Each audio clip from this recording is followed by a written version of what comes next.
Bukod sa minerals, meron ding taglay na caffeine ang kape. Nagsisilbing pampasigla sa ating central nervous system ang caffeine. Dahil doon, naghahalo-halo sa utak natin ang iba't ibang images, stories at ideas habang nanaginip tayo. Kaya pala weird. Mahigit 80,000 years ago, ito ang Oba meteorite. Nakapreserve ito bilang national monument kung saan to bumagsak. Isa pang posibleng origin nito ay dahil kay Pope Gregory VI noong 6th century. Binabasbasan niya ang mga bumahing para hindi sila magkasakit.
Mars! Yan yung red planet na kapitbahay nitong planet Earth. Wow! 1877 nang isulat ng Italian astronomer na si Giovanni Schiaparelli yung tungkol sa nakita raw niyang daanan ng tubig o channels doon sa Mars. Kaso, hindi channels yung basa ng publiko doon, kundi kanal at hindi nila kawayo ng aliens. Isa sa naniwala dyan ang astronomer na si Percival Lowell at buong buhay niya gusto niyang i-prove na totoo yung mga Martians. But it turns out na optical illusions lang pala yung nakitang channel ng tubig ni Schiaparelli. Noong 1971, dahil sa images mula sa first Mars-bound spacecraft na Mariner 9, napatunayan na walang kanal doon. Malamig at disyerto at marami palang vulkan sa Mars. Wala pang nakikitang sign ng sibilisasyon sa Mars. Pero ibig bang sabihin na may walang nabubuhay doon? Parang nakasisiguro. Gusto rin malaman ng NASA kung meron nga bang kahit maliit na microbial na buhay sa Mars. Kasi sobrang bilis ng atmosphere doon para mabuhay. Tsaka wala rin malaking bodies of water except doon sa mga poles ng Mars na napapalit ng yelo. Kung meron ng buhay sa Mars, alamang mga microscopic organisms ang mabalik na makikita sa tubig. Sa isang Mars mission noong 2018, may na-detect na evidence of life sa isang lawak doon sa ilalim ng South Polar Ice Cap. Balak puntahan yun ng mga astronomers para kumuha ng sample at tutunayan kung meron o wala nga ang buhay sa Mars. Sana magawa na nila yun para hindi na tayo nanguhula. It's trivia time! Anong planeta ang pinakamalapit sa Earth? A. Mars? B. Venus? Or C. Mercury? Tungkol sa planet Mars itong kwentuhan natin. Pero hindi ito yung pinakamalapit sa Earth kasi ang pinakamalapit ay yung letter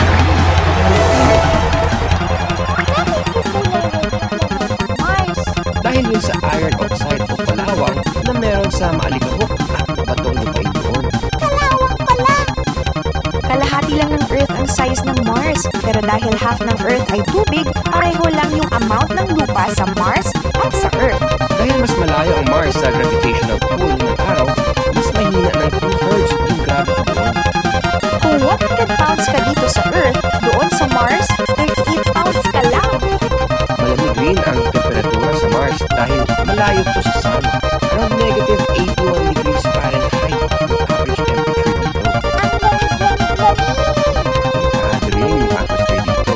Kung ang hangin sa Earth ay 78% nitrogen at 21% oxygen, doon 96% yung carbon dioxide.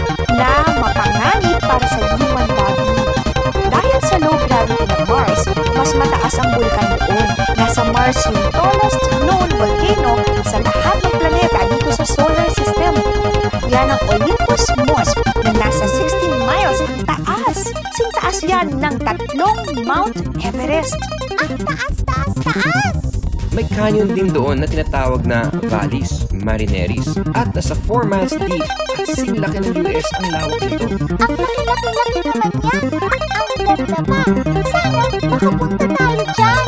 Malay mo, dahil marami na ang sumusubok na madiskubre ang mga nakakabilib na ganda ng planet Mars. I believe! Ito ang Grand Canyon. Ang napakalaking canyon na to ay makikita sa Arizona at nabuo sa nakalipas na 6 million years. Pero ayon sa mga eksperto, nagsimula ito bilang mas maliliit na canyon, 65 million years bago pa yun. Ang mga geological activity tulad ng tectonic movement at erosion mula sa Colorado River ay naging bahagi ng paglaki ng dating maliliit na mga canyon. Ang laki-laki-laki! Hirap maintindihan ang laki ng canyon kung titingnan lang sa mga picture o kahit na tumayo ka sa harap nito. Ang Grand Canyon ay may laking 1,904 square miles. Mas malaki pa sa state ng Rhode Island sa Amerika. Medyo makitid lang ito dahil 18 miles lang ang lapad nito at 277 miles ang haba. It's trivia time! True or false? Ang Grand Canyon ba ang pinakamalalim na canyon sa mundo? Ang Grand Canyon ay ang pinaka-mahabang canyon sa mundo at ito ang pangalawang pinaka-binibisitang national park sa United States, kasunod ng Great Smoky Mountains. Ang pinakamalalim na canyon ay ang Yarlung Sangpo Grand Canyon sa Tibet. Mas malalim ito ng halos 2 miles kaysa sa Grand Canyon. Hindi man top 1 ang Grand Canyon sa listahan ng nakakabilib pa rin ito. Sa laki nito, kaya nitong kontrolin ang panahon. Paano po? Nasa 2,000 feet ang taas at hanggang 8,000 feet naman ang lapad ng gilid nito. Malaki ang pagkakaiba ng temperature dito. Mas mainit ng 33 degrees sa ibaba kaysa sa itaas. Estimated na nasa 250,000 noon yung mga pagong sa Galapagos Islands. Pero ngayon, nasa 15,000 na lang. Maraming species ang naglaho sa paglipas ng panahon. Ngayon, 13 species na lang ang natira. Magkakaiba ng lahi ng mga pagong na nakatira sa bawat isla doon. Maraming natutuhan ang father of evolutionary theory na si Charles Darwin nung napunta siya ng 5 weeks sa Galapagos. Napansin niya na magkakaiba yung hugis ng tuka ng mga ibon. Depende kung saang isla to nakatira at kung ano ang kinakain nito. Ang mga discoveries niya doon sa Galapagos Islands ay nakasulat sa kanyang libro na On the Origin of Species. Ang Galapagos ay nasa ibabaw ng isa sa most volcanically active area sa mundo na nagkaroon ng 13 underwater eruptions in the last 100 years. Naging patong-patong na layer ng bato yung magma at umangat sa seafloor. Hanggang kinalaunan, lumaki ito at nabuo yung mga isla. Ganun pala yun! Natutunaw ulit sa dagat yung oldest island na nabuo 3 to 4 million years ago. Pero yung mga bago, ang Isabela at Fernandina, lumalaki pa. May 21 islands at 107 islets sa Galapagos. Libo-libong taon nang isolated ang mga isla dyan. 600 miles ang layo mula ang coast ng Ecuador. Dahil doon, maraming wildlife ay endemic o doon lang sa Galapagos Islands matatagpuan. Wala ang mga ito sa ibang bahagi ng mundo. Bukod sa mga pagong, meron ding mga Galapagos penguins dito. At ang hilig sa kanila, sila lang yung species ng penguin na nakatira sa north ng equator. Kahit tropical dito, nakakasurvive sila dahil sa malamig na tubig na umaagos mula sa Antarctica. May 5 ocean currents ang nagtatagpo dito, kaya marami ring marine animals. Sea lions, flightless cormorants, daan-daang species ng isda at marine iguanas meron dyan. Wow! Unfortunately, kahit ang Galapagos Islands ay di ligtas sa mga human threat tulad ng overfishing, unsustainable tourism, pollution at mga infrastructure na pwedeng puminsala sa wildlife. Kung gusto nating lumago pa ang nature at dumami ang wildlife dito, dapat bawasan natin ang epekto ng human presence. Gawin natin yun para masave natin ang mga animals, I believe!